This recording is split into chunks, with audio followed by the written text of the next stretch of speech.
গভীর গর্ত খনন করা নিরাপদ মনে হলেও এটি মারাত্মক হতে পারে। 2024 সালে ঘটে যাওয়া একটি ঘটনার প্রেক্ষিতে 7 বছর বয়সী একটি মেয়ে প্রাণ হারিয়েছে।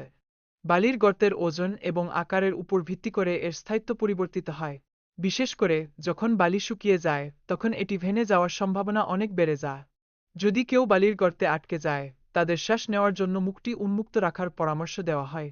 এ প্রসঙ্গে উল্লেখ্য, উদ্ধারকারীদের 3 থেকে 5 মিনিটের মধ্যে কাজ করতে হবে।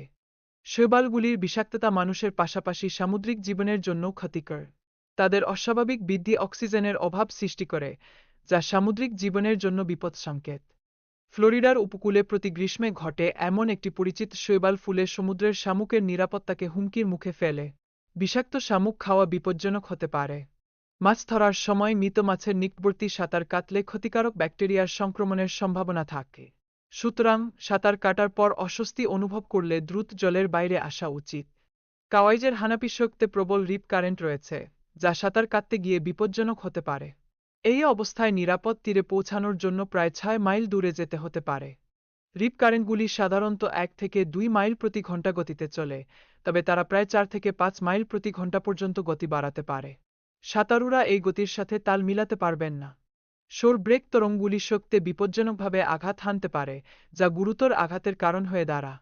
হাওয়াইয়ের কিছু সৈকত, যেমন কাকি সৈকত, বিশেষভাবে এই ধরনের তরঙ্গের জন্য পরিচিত। জেলিফিশের দংশনের ফলে সাধারণত তেমন গুরুতর সমস্যা হয় না, কিন্তু কিছু ক্ষেত্রে এটি মারাত্মক হতে পারে। মানুষের দেহে তাদের বিষের প্রভাব সাধারণত সীমিত থাকে।